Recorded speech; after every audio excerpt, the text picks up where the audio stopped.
Hello everyone. अब सभी तक ये लाइव नहीं पहुंचेगा, रिकॉर्डेड पहुंचेगा क्योंकि नेटवर्क खराब है। लेकिन मैंने आपको फर्स्ट क्लास में बताया था कि टोटल 3 क्वेश्चन है जो बार बार रिपीट हो रहे हैं, मतलब 3 ही टाइप है जो बार बार रिपीट हो रहे हैं। और उनमें से एक क्वेश्चन जो था वो मैंने लास्ट टाइम कराया था और फॉर्मूला क्या था, t बराबर 2 pi under root I upon M B. आपको ध्यान रखना है कि भाई मैग्नेटिक मोमेंट क्या है और वो किस पर डिपेंड करता है, और साथ साथ तुमको ये भी ध्यान रखना है कि ये मोमेंट ऑफ इनर्शिया जो आई है वो किस पर डिपेंड करता है। उसका मैंने फॉर्मूला भी लिखवाया था कि रॉड है तो ml²/12 फॉर्मूला होता है लास्ट टाइम। उसके अलावा भी मैंने बातें तो बहुत बनाई थी कि अर्थ का खुद का एक मैग्नेटिक फील्ड है और अर्थ का जो खुद का मैग्नेटिक फील्ड है उसके क्या प्रमाण है। तो एक तो आप कोई भी बार मैग्नेट को अगर फ्रीली सस्पेंड करते हो तो वो हमेशा एक पर्टिकुलर ओरिएंटेशन में ही आती है, मतलब पर्टिकुलर ओरिएंटेशन में ही रुकती है। इसका मतलब कोई ना कोई उसको डिफ्लेक्ट करा रहा है, कोई ना कोई फोर्स वहां पर है जो उसे डिफ्लेक्ट करा रहा है और वो मैग्नेटिक फोर्स है। और दूसरा उसका प्रमाण क्या है कि जो कॉस्मिक रेज है जो ब्रह्मांड से आती है वो हमको नुकसान नहीं पहुंचा पाती है, क्योंकि जो अर्थ का मैग्नेटिक फील्ड है वो एक सुरक्षा कवच की तरह इस काम करता है। और अर्थ के मैग्नेटिक फील्ड या अर्थ के पास जो मैग्नेटिक फील्ड है उसका क्या कारण है, तो उसके लिए 2 थियरीज आई। पहली थ्योरी आई कि there may be a giant magnet जो फेल हुई। अब कैसे फेल हुई इसकी बहुत डिटेलिंग मुझे सच में नहीं थी। और दूसरी थ्योरी आई जिसको लोग डायनामो इफेक्ट भी बोलते, लास्ट टाइम मैं नाम मिस कर गया था, कि अंदर मोल्टन फॉर्म में निकल आयरन कोबाल्ट ये सब है, तो ये अर्थ के एक्सियल मोशन की वजह से ये घूम रहे हैं, तो घूमता हुआ चार्ज एक करंट कैरिंग लूप की तरह बिहेव करेगा और वो लूप की वजह से मैग्नेटिक फील्ड होता है। ये क्या है, यहां तक मैंने बता दिया था। अब आज प्रॉपरली हम अर्थ के मैग्नेटिक फील्ड को स्टडी करेंगे। मैंने सॉलिडॉइड वाली कोई बात बताई थी आपको? नहीं ना, चलो एक चीज और रहेगी उसके बाद आगे चलते हैं, और वो क्या है वो भी बताता हूं। सॉलिडॉइड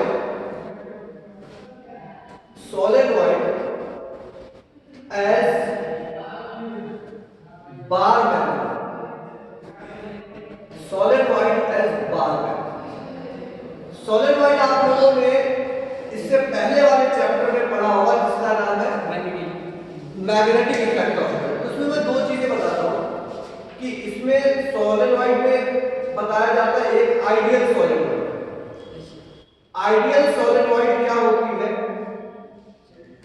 आइडियल सॉलिडॉइड होती है जिसमें जो लेंथ है, बनाने को मैंने ऐसा बनाया है, सच में तो ऐसी बनी भी नहीं होगी। ये रेडियस है और ये एल है। तो आइडियल सॉलिडॉइड वो होती है जिसकी लंबाई रेडियस के कंपैरिजन में बहुत ज्यादा होती है, मतलब ये बहुत पतला होना चाहिए। और सब इतना तो आप सब लोगों ने देखा ही होगा, इस तरीके से इसमें क्या रहती है, वायरिंग रहती है, लूप्स होते हैं।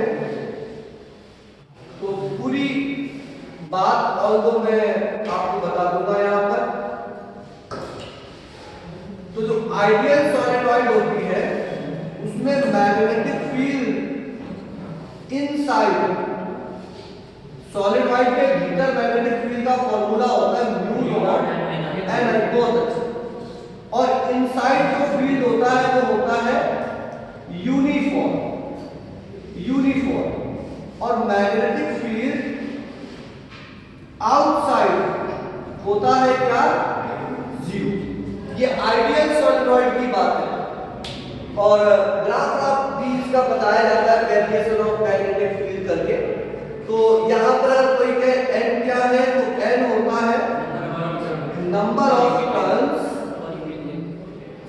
Per unit length. ये मैंने सिर्फ इसलिए यहां पर मेंशन कर दिया है ताकि कंफ्यूजन ना हो। अब यहां पर अगर मैं बात करूं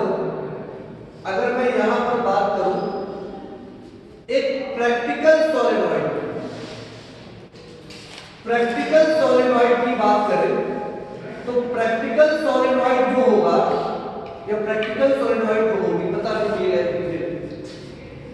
प्रैक्टिकल सोलेनॉइड की खास बात ये होती है, इसकी खास बात ये होती है कि मैग्नेटिक फील्ड आउटसाइड जीरो नहीं होगी।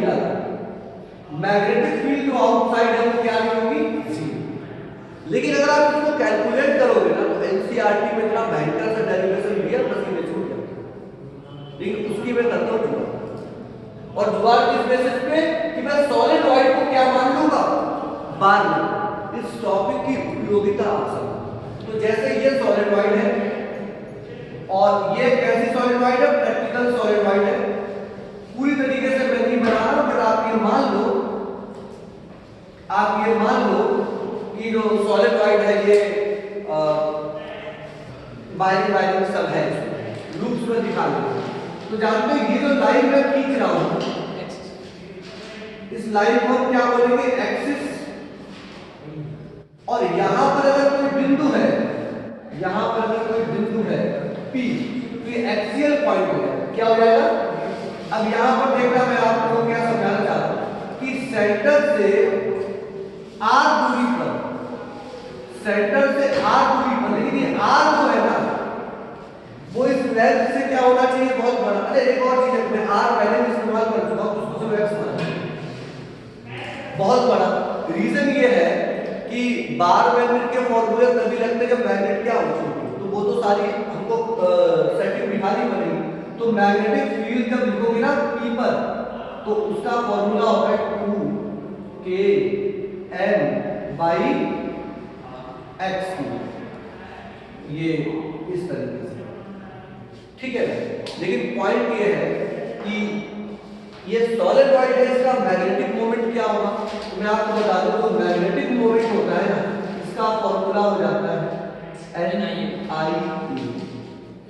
यहां पर जो N है ये थोड़ा ध्यान रखना होगा, ये नंबर ऑफ टर्न्स, और इसको अगर ऐसे लिखो तो ज्यादा बेहतर है, टोटल नंबर ऑफ टर्न्स। ये क्या है, तो मतलब आप ये समझो कि अगर बाहर एक तो जीरो नहीं होगा, बाहर क्या नहीं होगा, जीरो नहीं होगा।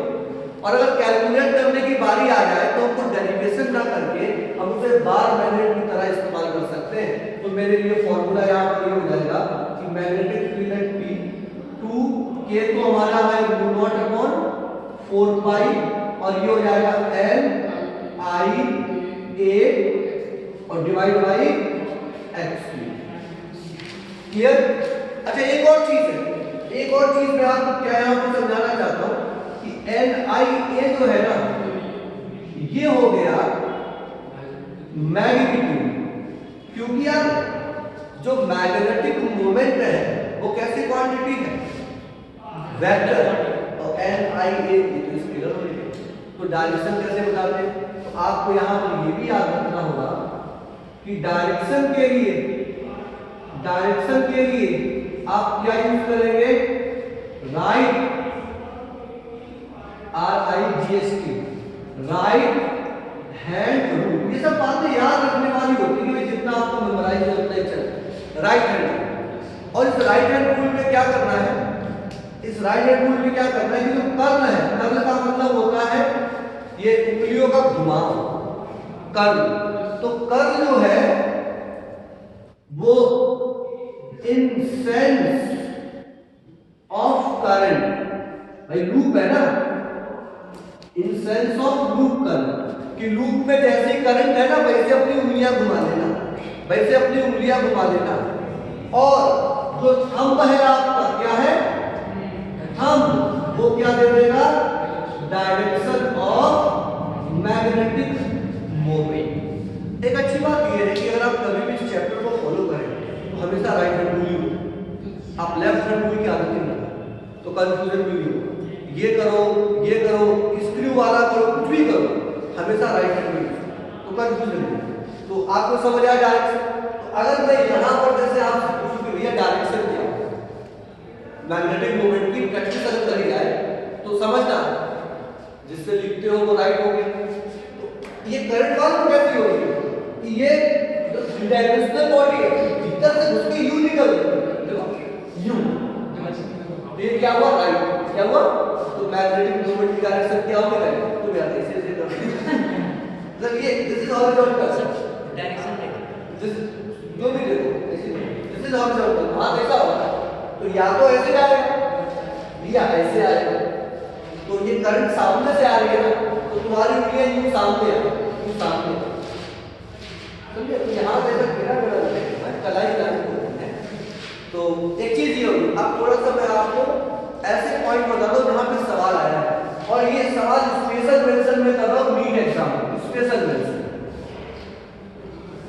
अगर कोई आपसे कहे यूनिट ऑफ एम, तो ये याद होना चाहिए magnetic moment, unit of magnetic moment, तो ये मालूम है क्या होगी, एम्पियर मीटर स्क्वायर। कैसे पहले यही से बता दिया, ये नंबर का भी कोई यूनिट नहीं, आई का यूनिट एम्पियर और एरिया का मीटर स्क्वायर। और अगली चीज हमें क्या ध्यान रखना है, यूनिट ऑफ स्मॉल एम, जानते हो क्या है ये है हमारे लिए force strength. What is this, force strength. तो इसकी अगर हम यूनिट देखें तो आपको मालूम है फोर्स स्ट्रेंथ क्या होता है, फोर्स स्ट्रेंथ होगा capital M divide by, force strength क्या होगा, कैपिटल एम डिवाइड बाई, ये लास्ट टाइम फॉर्मूला भी लिखा था। तो ये लेंथ मीटर है, तो यहां से हमें आइडिया लग गया इसकी यूनिट क्या होगी, एम्पियर। क्या होगी, एम्पियर। तो ये सारी चीजें एक तरीके से डिवीजन जैसी भी है, आप सभी लोग अच्छे से इसको लिखिए और फिर हम आगे बढ़ेंगे। लिखने के लिए आप लोग अपनी स्क्रीन को पॉज भी कर सकते हो।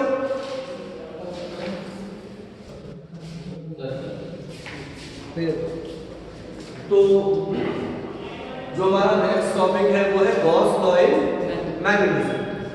बोर्ड के हिसाब से या एक दो नंबर कई बार होते ना कॉन्सेप्चुअल सवालों के हिसाब से इंपॉर्टेंट, तो आप में से ऐसा कोई भी नहीं है जो गॉस लॉ से अच्छे से परिचित नहीं है। तो गॉस लॉ की अगर हम बात करें तो गॉस लॉ जो हमको याद है वो हमको ये याद है कि डॉट ds और q in divide by epsilon. ये गॉस लॉ होता है इन इलेक्ट्रोस्टैटिक्स। किसमें होता है, इन इलेक्ट्रोस्टैटिक्स, इन इलेक्ट्रोस्टैटिक्स। अब यहां पर बेसिकली क्या है कि जैसे अगर हम मैग्नेटिज्म की बात करें और कुछ भी ले लो, जैसे सबसे सिंपल स्टडी के लिए तो यही होता है, एक नॉर्थ पोल एक साउथ पोल बार मैग्नेट ले लेते हैं और मैं इस बार मैग्नेट से लाइंस फ्लो करता हूं। तो लाइंस कैसी होती है कि नॉर्थ से निकलेगी और भीतर कैसी होगी, ऐसे ही मतलब कितनी भी लाइनें बना दो, कितनी भी लाइनें बना दो, इस तरीके से लाइनें।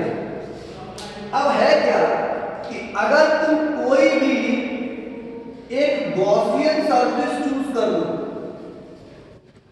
आप कोई भी क्या चूज कर लो, गॉसियन सरफेस, तो यहां पर मालूम है आपको क्या मिलेगा, यहां पर मालूम है आपको क्या मिलेगा, you always find incoming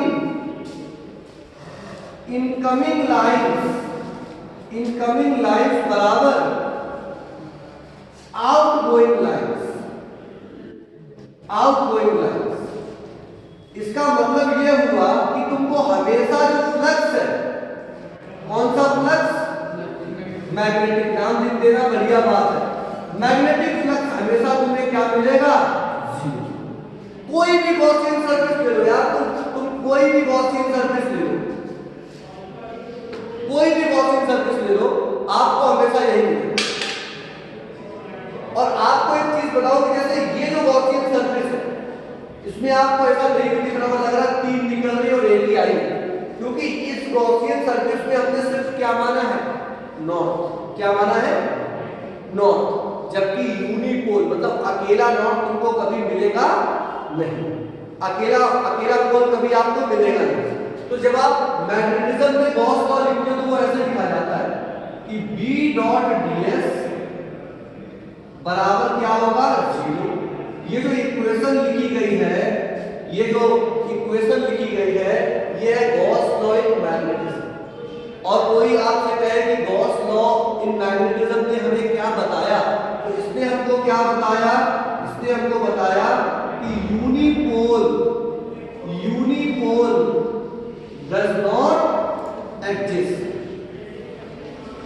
तो कई बार सवाल आ जाता है कि ये स्टेटमेंट किसने बोला या किसका रिजल्ट है, तो यूनिपोल एग्जिस्ट नहीं करते, किसने बताया है हमको? Gauss law.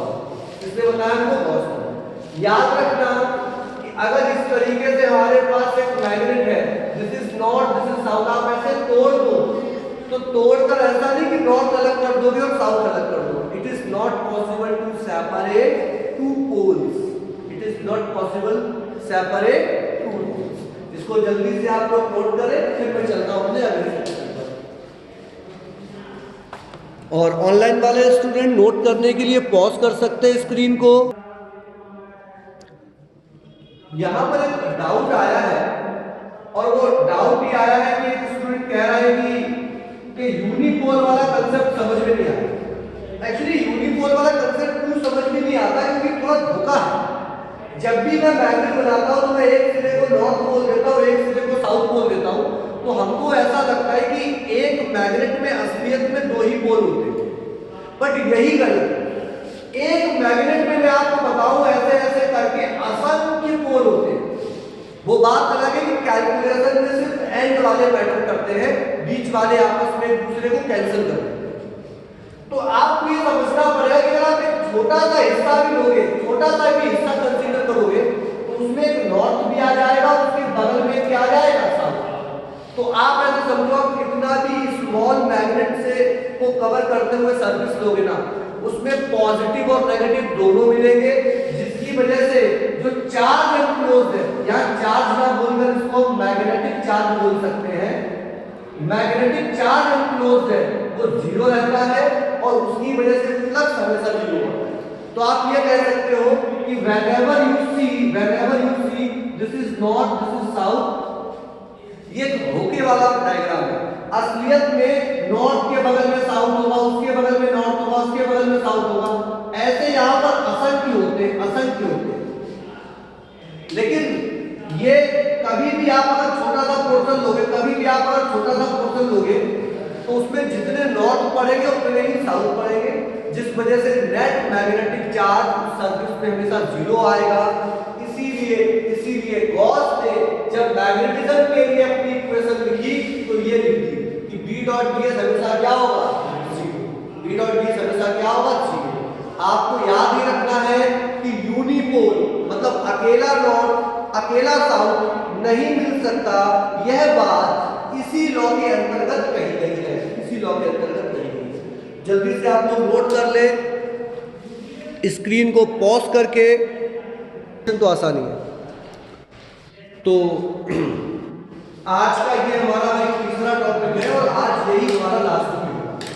तो आप देखोगे सबसे पहले तो मैंने क्या किया कि एक सॉलिनॉइड को बार मैग्नेट से उसकी तुलना करवा दी, और उस तुलना का मेरा मेन उद्देश्य था कि मैं मैग्नेटिक मोमेंट और पोल स्ट्रेंथ की यूनिट लिख सकूं। एक की मैंने एम्पियर मीटर स्क्वायर लिखी और एक एम्पियर मीटर, सच में एक वही मेन उद्देश्य था। दूसरा था गॉस लॉ। तो गॉस लॉ इन मैग्नेटिज्म क्या था कि फ्लक्स हमेशा जीरो होता है किसी गॉसियन सरफेस से, क्लोज्ड गॉसियन सरफेस से। और दूसरी चीज ये थी कि उसी में निकल गया यूनिपोल डज नॉट एग्जिस्ट। अब इसमें हम पढ़ने वाले अर्थ के मैग्नेटिक फील्ड। अर्थ का मैग्नेटिक फील्ड है ये हम भरोसा दिला चुके हैं 2 एग्जांपल लेकर, और क्यों है ये भी मैं आपको खुद ही बता चुका हूं।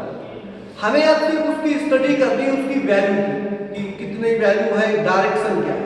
तो अब यहां पर आपको बता दूं कि अर्थ के मैग्नेटिक फील्ड को स्टडी करने के लिए, अर्थ के मैग्नेटिक फील्ड को स्टडी करने के लिए 3 चीजें पढ़ी जाती हैं, जिसमें पहला है द हॉरिजॉन्टल कंपोनेंट।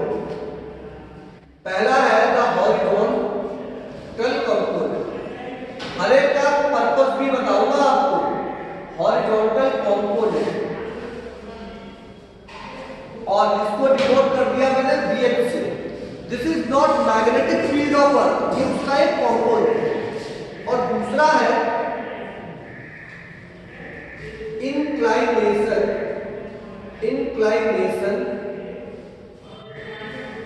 इस एंगल को मैं थीटा बोल सकता हूं, और तीसरा होता है डिक्लाइनेशन। डिक्लाइनेशन, और इस एंगल को आप फाई बोल दो या अल्फा बोल दो, मतलब कोई नया नाम देना पड़ेगा। तो चलो इसका नाम क्या दे देते हैं, फाई दे। और आपको ये समझ में आया कि मैग्नेटिक फील्ड एक वेक्टर क्वांटिटी है, तो वेक्टर को अगर स्टडी करना है तो हमें क्या चाहिए होगा, तो हमें चाहिए होगा डायरेक्शन और हमें चाहिए होगा मैग्नीट्यूड। अगर तुम्हारे पास ये तीनों हो तो ये ऊपर वाले दोनों की हेल्प से, ये ऊपर वाले दोनों की हेल्प से आती है मैग्नीट्यूड। मतलब मैग्नीट्यूड बताने के लिए you should know BH, you should know theta, और डायरेक्शन बताने के लिए you should know theta and phi. तो इस तरीके से हम अर्थ के मैग्नेटिक फील्ड का मैग्नीट्यूड भी बता सकते हैं, डायरेक्शन भी बता सकते हैं, और इन्हीं तीनों की मैं एक एक करके आपको स्टडी करके बताऊंगा। देखो, मान लो ये जो डायरेक्शन है, ये जो डायरेक्शन है, ये दिशा है हमारी, ये दिशा है हमारी जियोग्राफिकल नॉर्थ। जो लोग ऑनलाइन है वो बहुत ध्यान से देखें, क्योंकि मामला कच्चा पड़ जाएगा यहाँ अगर आप समझ नहीं पाए। और ये इस तरीके से एक वर्टिकल लाइन मैंने ऐसे डाल दी। तो यहां पर मालूम है मैं यार क्या समझाना चाहता हूं, कहां पर लोग फंस जाते हैं कि अगर ये नॉर्थ है तो ये क्या होगा, साउथ। और कंफ्यूजन मालूम है कैसे डेवलप होता है, कंफ्यूजन डेवलप होता है कि ज्यादातर बच्चे बड़े होते हैं क्या देखकर, ईस्ट वेस्ट नॉर्थ साउथ। जहां तुम ईस्ट देखते रहे हो वहां क्या है, नॉर्थ। ये सबसे बड़ी कंफ्यूजन। और दूसरी कंफ्यूजन, तो नॉर्थ के पल्ली साइड साउथ है, लेकिन मालूम है ईस्ट कहां है, ईस्ट की हवा में। आपको ये समझना पड़ेगा कि जो नॉर्थ साउथ ईस्ट वेस्ट होते हैं वो एक ही क्षैतिज में, एक ही प्लेन में होते हैं। तो आपको मैं नीचे को ईस्ट नहीं बोल सकता। तो पहले तो आपको थोड़ा सा डायरेक्शन का यहाँ पर समझना पड़ेगा। दिस इज नॉर्थ, पीछे साउथ है, ईस्ट के सामने, ये पैन की दिशा में ईस्ट है, और भीतर तो क्या है, वेस्ट। और ये मालूम है क्या है, ये वर्टिकल, ये क्या है। तो आप ये समझ लें कि नॉर्थ साउथ ईस्ट वेस्ट ये जो है, ये इस तरीके से हॉरिजॉन्टल प्लेन अगर मैं बना दूं तो ये नॉर्थ होगा, ये साउथ होगा, ये ईस्ट होगा, और ये क्या होगा, वेस्ट। तो ये एक तरीके से मैंने क्या बनाया हुआ है, हॉरिजॉन्टल प्लेन। यहां पर आपको रिवीजन की भी बहुत जरूरत पड़ेगी और ध्यान को अति देना है। तो थोड़ा सा मैं आपको और बता दूं ताकि अति ना हो जाए। ये बना दी हमने मोटी अर्थ, ये अर्थ है, कोई बात नहीं, मैं फिर से अर्थ बना देता हूं। ब्रह्मा ने एक बार बनाई होगी, मैं कई बार बनाता हूं। तो यहां पर आप ऐसे समझो, देखो ये जो है ना, ये इस तरीके से, ये जो है ये है अपना इक्वेटोरियल प्लेन, ये है अपना इक्वेटोरियल प्लेन। और जिसमें इस तरीके से आप समझ लें, ये नॉर्थ होगा, ये साउथ होगा, ये ईस्ट होगा, और ये क्या होगा, इस तरीके से आप। अब यहां पर बेसिकली है क्या कि अब इसको तुम नॉर्थ बोलते हो, इसको क्या बोलते हो, साउथ। तो ये कंफ्यूजन है, ये क्या है, ये बस कंफ्यूजन। या आप ऐसा कर दो कि ये सब हटा दो और सिंपल में कर दूं, ये सब हटा दो और सिंपल कर दूं, कंफ्यूजन कम हो। ये इक्वेटर हो गई, ये इक्वेटर हो गई, और एक ऐसा